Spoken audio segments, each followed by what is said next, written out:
이건 정말 충격적입니다. 한때 세계 최고의 원전 강국이었던 프랑스와 미국이 이젠 한국의 기술 지원을 요청하는 상황에 전 세계가 놀라고 있습니다. 유럽 국가들은 자국 원전 건설을 한국에 의뢰하고 나토는 한국산 무기를 대량 도입하기 시작했다고 하는데요. 도대체 어떻게 곧 사라질 나라라 불리던 한국이 세계 시스템의 중심이 된 걸까요? 그 놀라운 역전의 이야기 지금 시작합니다. 봄의 냉기가 아직 가시지 않은 매사추세츠 공과대학교 강당에 저녁 어스름이 내려앉고 있었습니다. 창밖으로 보이는 캠퍼스의 고풍스러운 건물들 사이로 학생들이 바쁘게 오가는 모습이 보였죠. 해외 언론들이 모인 회의장에서 저는 다시 한번 보고서를 넘겨보며 깊은 한숨을 내쉬었습니다. 저는 MIT 국제경제학 교수 조너선 밀러입니다. 20년간 동아시아 경제를 연구해온 제게 오늘의 주제는 특별한 의미가 있었습니다. 일본 니혼게이자이 신문의 일면 헤드라인이 눈에 들어왔습니다. 굵은 글씨로 한국 고령화와 출산 붕괴로 국가 지속 불가라고 적혀 있었죠. 중국 CCTV의 앵커 리우 웨이가 생방송에서 당당하게 한 말도 여전히 귓가에 맴돌았습니다. 스스로 붕괴하는 나라, 한국은 더 이상 위협이 아닙니다. 이제 중국이 아시아 경제를 주도할 차례입니다. 중국 앵커는 이렇게 말했죠. 영국 이코노미스트의 분석 기사는 더 가혹했죠. 한국은 이제 실험국이다. 저출산과 고령화라는 절망의 정글에 갇힌 나라. 다른 선진국들에겐 타산지석이 될 것이다. 이 문장들은 전 세계 미디어를 통해 빠르게 퍼져나갔고 전문가들은 이구동성으로 한국의 붕괴를 예측했죠. 대한민국은 빠르게 망해가는 나라라는 프레임이 굳어지고 있었습니다. 일본 니혼게이자이의 사카모토 유키 편집부장은 특별 칼럼에서 한국의 몰락은 시간 문제라고 단언했고 미국의 여러 경제 분석가들도 이에 동조했죠. 사람들은 한국을 마치 눈앞의 재앙을 지켜보듯 분석하고 있었습니다. 저는 책상 위에 놓인 보고서를 집어들고 한참을 바라보다가 과감하게 그 보고서를 반으로 찢어버렸죠. 회의실에 있던 모든 사람들의 시선이 일제히 저에게 집중됐습니다. 저는 천천히 일어서서 창가로 걸어가 심호흡을 한 후 돌아서서 참석자들을 향해 단호한 목소리로 말했습니다. 그들은 출산율, 고령화 지수, 경제 성장률과 같은 숫자만 보지만 저는 결과를 봅니다. 한국이 무엇을 이루어냈는지, 지금 세계에서 어떤 위치에 있는지를 말입니다. 저는 잠시 말을 멈추고 청중들의 반응을 살폈죠.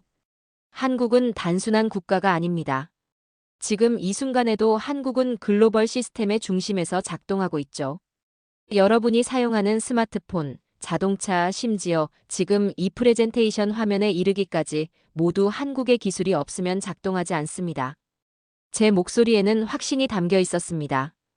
출산율만으로 국가의 미래를 예측하는 것은 마치 나무만 보고 숲을 못 보는 것과 같습니다. 저는 오늘 여러분에게 진짜 한국의 이야기를 들려드리겠습니다. 저는 프로젝터 리모컨을 집어들었죠. 화면이 바뀌며 한국이 멈추면 세계가 멈춘다라는 제목이 나타났습니다. 회의실은 순간 조용해졌고 리우 웨이와 사카모토 유키의 얼굴에는 의아한 표정이 스쳐 지나갔죠. 그들은 이제 제가 하려는 세계가 몰랐던 한국에 대한 진실을 듣게 될 것입니다. 프레젠테이션 화면에 흑백 사진 한 장이 떠올랐습니다. 1959년 서울 한복판에 세워진 작은 원자로 앞에서 한국과 미국 관계자들이 악수하는 장면이었습니다. 저는 청중들을 향해 고개를 들었고 회의실 안에 긴장감이 느껴졌죠. 리우 웨이와 사카모토 유키는 여전히 의아한 표정으로 저를 주시하고 있었습니다. 1959년 한국은 미국의 도움으로 첫 연구용 원자로를 도입했습니다. 당시 한국은 세계에서 가장 가난한 나라 중 하나였죠. 원자로 하나를 운영할 전기조차 부족했습니다.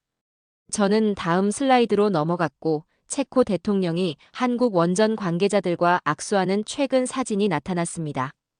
2023년 체코는 자국의 두코바니 원전 건설을 위해 프랑스와 미국 대신 한국을 선택했습니다. 무려 8조 원이 넘는 초대형 프로젝트였죠. 저는 화면 위 숫자들을 가리키며 설명했습니다. 체코 대통령은 이렇게 말했죠. 우리는 기술이 아니라 신뢰를 수입한다. 완공 기한과 비용을 정확히 지키는 유일한 나라가 한국이었기 때문입니다. 회의실의 분위기가 조금씩 바뀌고 있었고 참석자들의 표정에서 호기심이 느껴졌죠. 저는 계속해서 슬라이드를 넘겼고 프랑스 원전의 건설 지연 그래프, 미국 원전의 예산 초과 도표가 나타났습니다. 프랑스의 플라망빌 원전은 완공까지 16년이 넘게 걸렸고 비용은 당초 계획의 4배로 늘었습니다. 미국 보글 원전도 비슷한 상황이었죠. 반면 한국의 바라카 원전은 예정된 시간과 예산 내에 완벽하게 건설되었습니다. 저는 잠시 말을 멈추고 청중들의 반응을 살폈습니다. 사카모토 유키가 손을 들었습니다. 하지만 그건 단순한 우연이 아닐까요? 한두 개 사례로 한국의 기술력을 증명할 수는 없습니다. 저는 미소를 지으며 다음 슬라이드로 넘어갔습니다. 폴란드, 사우디아라비아, 체코, 루마니아, 이집트가 모두 한국 원전을 선택했다는 뉴스 기사들이 화면에 가득 찼습니다. 단순한 우연이라기엔 너무 많은 국가들이 같은 선택을 하고 있고 유럽과 중동 전역에서 한국 원전을 기다리고 있죠. 저는 자신감 있게 대답했습니다. 리우 웨이가 불편한 표정으로 자리에서 몸을 앞으로 기울였습니다. 그렇다고 해도 원자력은 구시대의 기술입니다. 중국은 이미 신재생 에너지로 전환하고 있어요. 리우 웨이가 반박했습니다. 맞습니다. 하지만 현실을 직시해야 합니다. 태양광과 풍력만으로는 세계 에너지 수요를 감당할 수 없죠. 탄소 중립을 위해선 원자력이 필수적이고 그 원자력 시장에서 이제 한국이 주도권을 쥐고 있습니다. 저는 단호하게 말했습니다. 회의장 뒤편에서 조용히 듣고 있던 한국 외교부 김민재 국장이 입을 열었습니다. 우리는 말로는 하지 않아요. 그저 완벽하게 할 뿐입니다. 60년 전 미국에서 기술을 빌려온 나라가 이제는 그 기술을 완성시켜 세계로 수출하고 있습니다. 김민재 국장이 차분하게 말했습니다. 저는 고개를 끄덕이며 마지막 슬라이드를 보여주었고 유럽 대륙 전체가 한국 원전 기술로 채워지는 애니메이션이 나타났습니다. 60년 전 한국은 자국의 전기를 생산하기 위해 원자로 하나를 빌려와야 했습니다. 하지만 이제 한국은 유럽 전체의 에너지 안보를 책임지고 있습니다. 저는 결론을 내렸고 사카모토 유키와 리우 웨이는 더 이상 반박하지 않았습니다.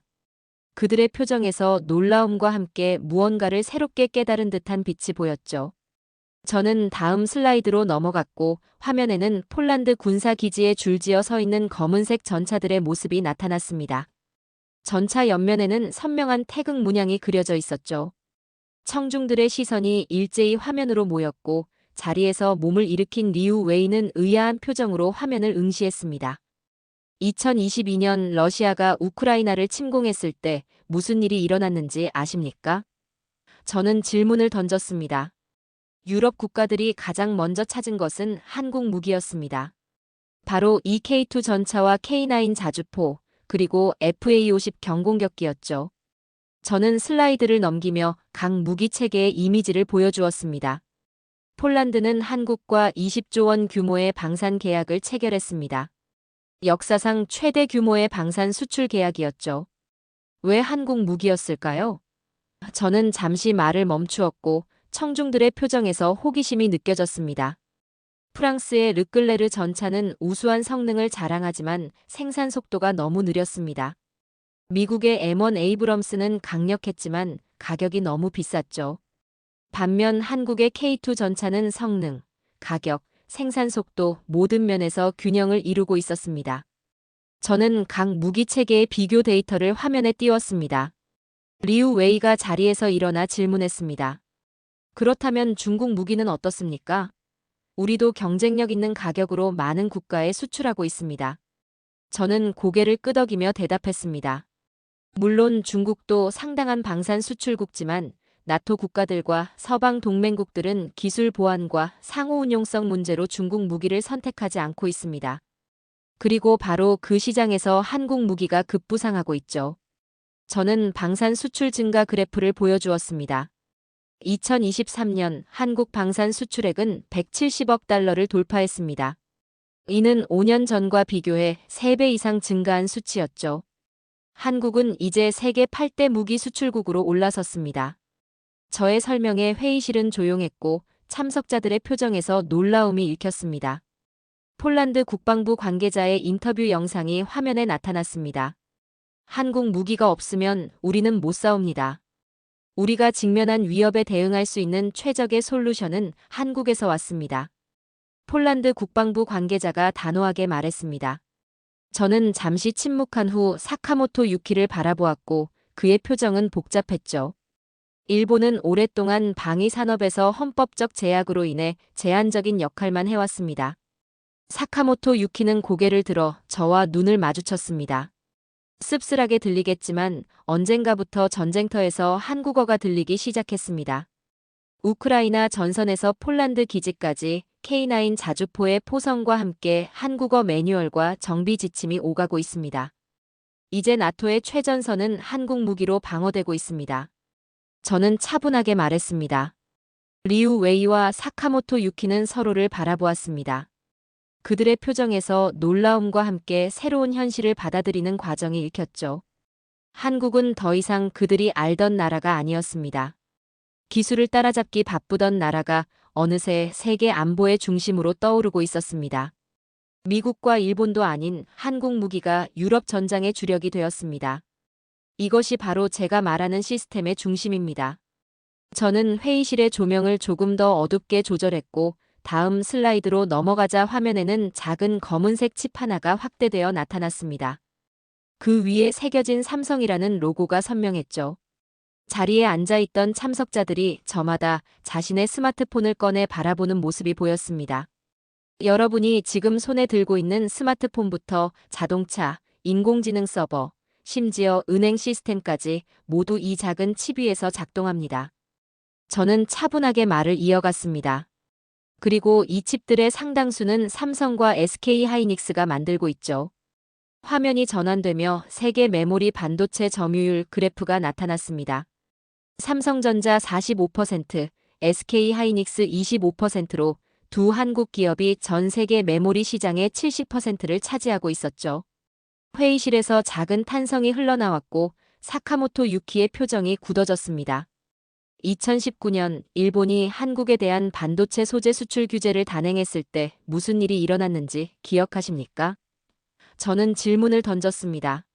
세계 주요 IT 기업들의 주가가 일제히 하락했습니다. 애플, 마이크로소프트, 인텔까지 모두 타격을 입었죠. 왜 그랬을까요? 저는 잠시 말을 멈추고 청중들을 바라보았습니다. 글로벌 시장은 본능적으로 알고 있었습니다.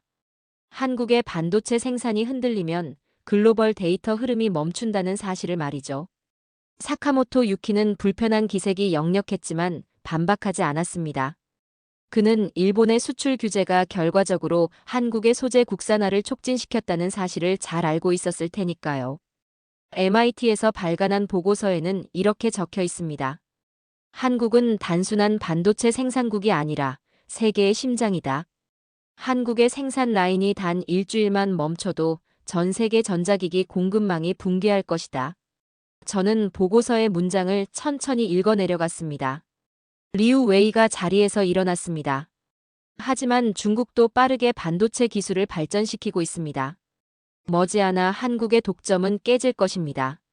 리우 웨이가 자신감 있게 말했죠. 저는 고개를 끄덕이며 대답했습니다. 물론 중국의 발전 속도는 놀랍지만 최첨단 반도체 기술에는 수십 년의 경험과 노하우가 필요합니다. 삼성은 4나노미터 칩을 생산하고 있고 3나노미터로 나아가고 있습니다. 이 기술 격차는 단기간에 좁혀지기 어렵죠.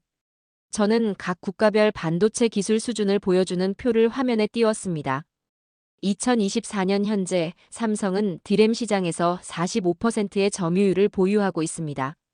SK 하이닉스와 함께 메모리 시장의 70% 이상을 장악하고 있죠. 이는 단순한 시장 점유율이 아닙니다. 이것은 세계 디지털 인프라의 중추가 한국에 있다는 의미입니다. 사카모토 유키가 침묵을 깨고 말했습니다. 그렇다면 일본 정부의 수출 규제는 역효과였다는 말씀이군요. 우리는 한국의 의존도를 줄이려 했지만 오히려 한국의 기술 자립을 촉진시켰던 셈이겠네요. 사카모토 유키가 쓴웃음을 지었습니다. 저는 고개를 끄덕였습니다. 정확합니다. 위기는 한국에게 항상 기회였습니다. 수출 규제 이후 한국은 핵심 소재의 국산화를 이루어냈고 오히려 반도체 생태계를 더욱 강화했죠. 저는 마지막 슬라이드로 넘어갔습니다. 한국이 멈추면 세계도 멈춥니다. 이것이 바로 제가 말하는 시스템의 핵심입니다. 저는 결론을 내렸습니다. 세계가 모르는 사이 한국은 이미 글로벌 시스템의 근간이 되어 있다는 사실을 말입니다. 저는 잠시 발표를 멈추고 회의실 창밖을 바라보았고 봄비가 창문을 타고 흘러내리고 있었습니다. 마치 한국의 역사를 닮은 듯한 모습이었죠. 청중들의 표정이 처음과는 확연히 달라져 있었습니다. 이제는 냉소적인 시선 대신 진지한 관심으로 가득 찬 눈빛들이 저를 향하고 있었습니다. 지금까지 한국의 원전, 방산, 반도체에 대해 살펴봤습니다. 그런데 이런 성공 이면에는 하나의 공통점이 있습니다. 저는 회의실 중앙으로 걸어나가며 말했습니다. 한국은 항상 위기에서 시작했다는 점입니다. IMF 외환위기, 글로벌 금융위기, 일본의 수출 규제, 코로나 팬데믹까지 말이죠. 저는 손가락을 하나씩 꼽으며 각 위기를 언급했습니다. 세계가 한국은 이제 망했다고 말할 때마다 한국은 마치 기적처럼 반격했습니다. 왜 그랬을까요? 저는 청중들을 바라보았습니다. 리우 웨이와 사카모토 유키는 더 이상 초반의 냉소적인 태도를 보이지 않았고 그들의 표정에서는 오히려 진지한 관심이 느껴졌죠. 1997년 한국은 IMF 구제금융을 신청할 수밖에 없었습니다. 많은 전문가들은 한국 경제가 회복 불능 상태라고 진단했죠. 하지만 불과 몇 년 만에 한국은 모든 부채를 상환하고 다시 성장 궤도에 올랐습니다. 2008년 글로벌 금융위기 때도 마찬가지였습니다. 세계 경제가 휘청거릴 때 한국은 상대적으로 안정적인 성장을 유지했죠. 그리고 2019년 일본의 소재 수출 규제에 직면했을 때는 어떻게 대응했는지 아십니까? 저는 질문을 던졌습니다. 국산화입니다.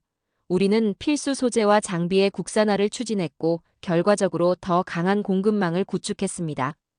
회의실 뒤편에 앉아있던 김민재 국장이 조용히 대답했죠. 저는 고개를 끄덕이며 회의실 중앙 테이블 위에 놓인 여러 신문 기사들을 가리켰습니다. 코로나19 팬데믹 상황에서 한국의 대응을 다룬 기사들이었습니다. 코로나19 팬데믹은 전 세계 공급망을 붕괴시켰지만 한국은 재빠르게 진단키트를 개발하고 수출했죠. 위기 속에서 기회를 찾는 능력은 한국의 DNA에 내재되어 있는 것 같습니다. 사카모토 유키가 손을 들고 질문했습니다. 그렇다면 이런 위기 대응 능력의 원천은 무엇이라고 생각하십니까? 단순한 우연일까요? 아니면 시스템적인 요소가 있을까요? 사카모토 유키의 목소리에는 더 이상 조롱의 기색이 없었습니다. 저는 세 가지 요소가 있다고 봅니다. 저는 손가락을 하나씩 들며 천천히 대답했습니다. 첫째, 한국인들의 위기의식입니다. 항상 최악의 상황에 대비하는 문화가 있죠. 둘째, 빠른 의사결정 시스템입니다. 정부와 기업이 신속하게 대응 전략을 세우고 실행합니다. 마지막으로 교육을 통한 인적 자원의 우수성입니다. 반도체 수요가 불안정해지자 한국 기업들은 오히려 기술 업그레이드에 투자했습니다. 코로나로 인한 공급망 혼란이 오자 방산과 원전 수출로 전환했죠. 늘 위기에서 기회를 찾아내는 민족성이 있습니다. 저는 확신에 찬 목소리로 말했습니다. 회의실은 잠시 침묵에 잠겼습니다. 참석자들은 각자의 생각에 빠져 있는 듯 했죠. 저는 회의실 창가로 다시 걸어가며 최근 MIT 연구팀의 결론을 인용했습니다.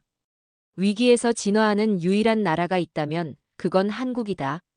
리우 웨이와 사카모토 유키는 서로를 바라보았고 그들의 표정에서는 어떤 깨달음과 함께 약간의 불안함이 느껴졌습니다. 한국의 위기 대응 능력이 어쩌면 그들 국가의 미래에도 위협이 될 수 있다는 생각이 스쳐 지나갔을지도 모릅니다.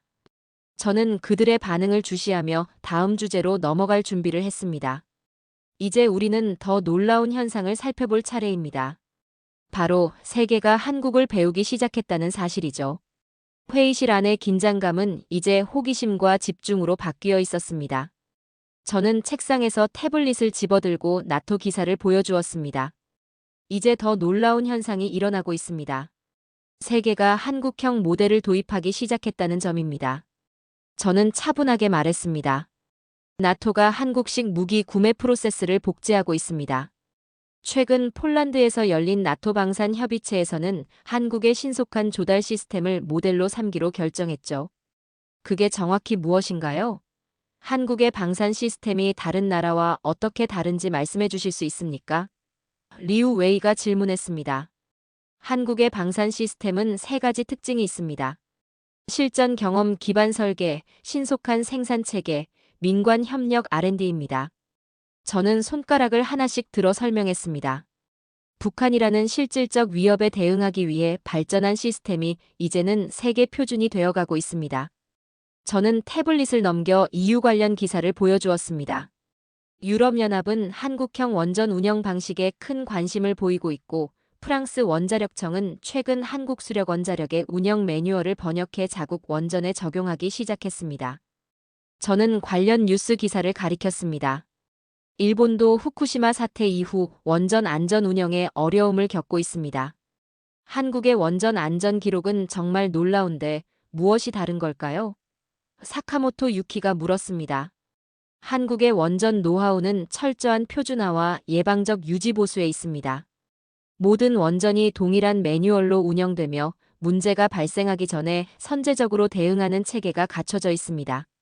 저는 명확하게 답변했습니다. 태블릿을 다시 넘기자 중동 국가들과 한국의 교육 협력을 보여주는 기사가 나타났습니다. 심지어 중동 국가들은 한국의 교육 커리큘럼을 도입하고 있습니다. 사우디아라비아는 자국 학교의 한국식 교육 방식을 전면 적용하기로 결정했죠. 저는 사우디 교육부 장관과 한국 교육부 관계자의 협약식 사진을 가리켰습니다. 이것은 단순한 기술 전수가 아닙니다. 한국의 시스템, 문화, 사고방식이 세계 곳곳으로 퍼져나가고 있다는 의미입니다.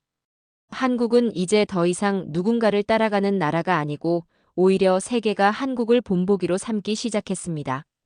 며칠 후 MIT 국제포럼이 열렸습니다.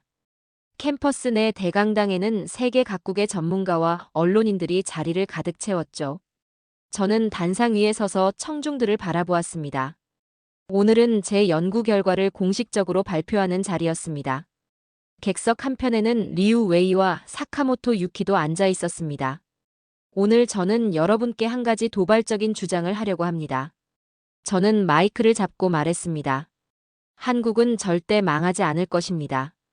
인구 감소, 고령화, 출산율 같은 지표들이 아무리 부정적이더라도 말입니다. 저는 청중들의 시선을 느끼며 잠시 말을 멈추었습니다. 한국이 멈추면 세계는 멈춥니다. 에너지, 무기, 데이터. 현대 문명의 심장 세계가 한국에 있습니다. 저는 천천히 또박또박 말했고 청중석에서 작은 웅성거림이 들렸죠.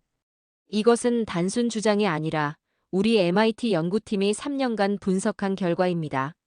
원전의 예를 들어보겠습니다. 20년 후 유럽 전력의 30%는 한국이 건설한 원전에서 생산될 것입니다. 중동 전력의 25%도 마찬가지죠. 세계 전력 생산의 상당 부분을 한국 기술이 책임질 것입니다. 저의 말에 청중들은 집중하는 모습이었습니다. 방산 분야를 보겠습니다. 현재 세계 40개국이 한국산 무기를 도입했거나 도입 중입니다. 2030년에는 나토 전차의 30%가 한국산 또는 한국 기술로 만들어질 것으로 예상됩니다. 저는 확신에 찬 목소리로 말했습니다. 가장 중요한 반도체입니다. 현재 세계 메모리 시장의 70%를 한국이 점유하고 있습니다. 인공지능, 자율주행차, 로봇 등 모든 첨단 기술은 한국의 반도체 없이는 작동하지 않습니다. 저는 단호하게 말했습니다. 객석에서 한 참석자가 손을 들었습니다. 그렇다면 인구 감소는 어떻게 설명할 수 있습니까? 노동력이 줄어들면 결국 산업 경쟁력도 약화되지 않을까요? 한 경제학자가 질문했습니다. 우리는 산업 생산성을 인구로만 평가하는 오류를 범하고 있습니다. 한국은 인구가 줄어도 생산 공정의 자동화율이 가장 높은 국가 중 하나입니다. 저는 명확하게 답변했고 리우 웨이와 사카모토 유키는 객석에서 조용히 고개를 끄덕였습니다. 지금 이 순간 그들도 이 사실을 인정하고 있었습니다. 한국은 더 이상 그들이 알던 나라가 아니었죠. 저는 발표의 마지막 부분으로 넘어갔습니다. 한국은 세계를 움직이는 나라입니다. 우리가 지금까지 본 것처럼 한국의 기술과 시스템은 이미 세계 곳곳에 스며들어 있죠. 그리고 이 흐름은 더욱 가속화될 것입니다. 저는 결론을 내리며 말했습니다. 강당의 박수 소리가 울려 퍼졌고 발표가 끝난 후 많은 사람들이 저에게 다가와 질문을 던졌습니다. 그 중에서도 한국 외교부 김민재 국장이 조용히 내 옆으로 다가왔습니다.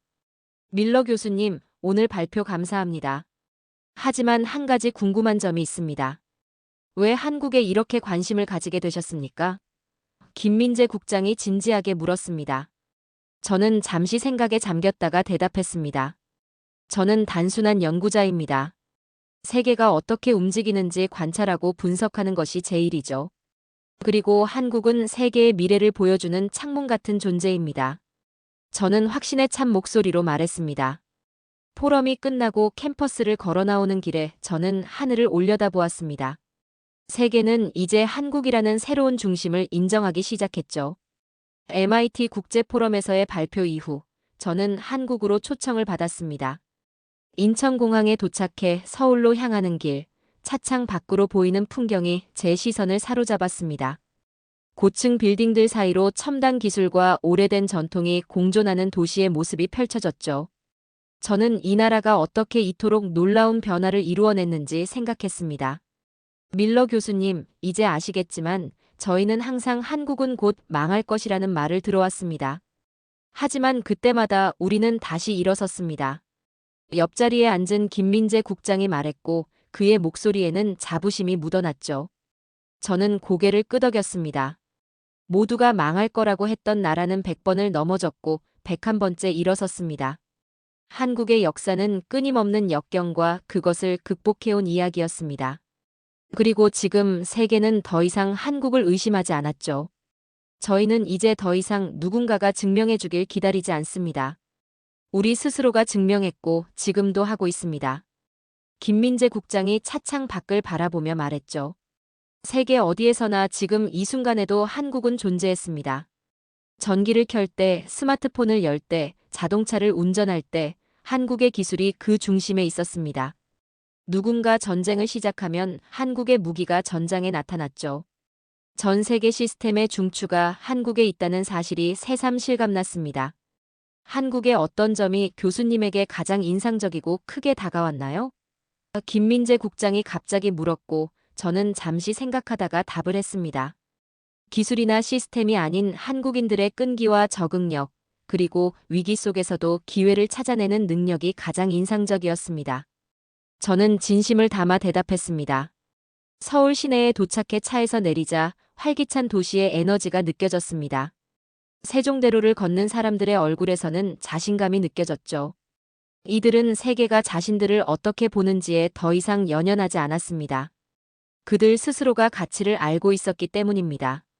대한민국은 그냥 망하지 않는 나라입니다. 그리고 그건 우리 국민들이 만들어낸 기적입니다. 김민재 국장이 미소를 지으며 말했습니다. 저는 그의 말에 깊이 공감했죠. 한국의 진정한 힘은 기술이나 인프라가 아니라 그것을 만들어낸 사람들에게 있었습니다. 어떤 어려움 속에서도 포기하지 않는 정신, 늘 앞을 내다보는 통찰력, 그리고 세계를 움직이는 에너지가 바로 한국인들 안에 있었죠. 그날 저녁 서울 도심의 한 빌딩 옥상에서 도시의 야경을 바라보며 저는 마지막 연구 보고서를 작성했습니다. 위기에 강한 나라, 한국의 시스템 분석이라는 제목 아래 저는 이렇게 적었습니다. 한국은 세계의 중심이 되었고 이제 세계는 한국을 배우고 있다.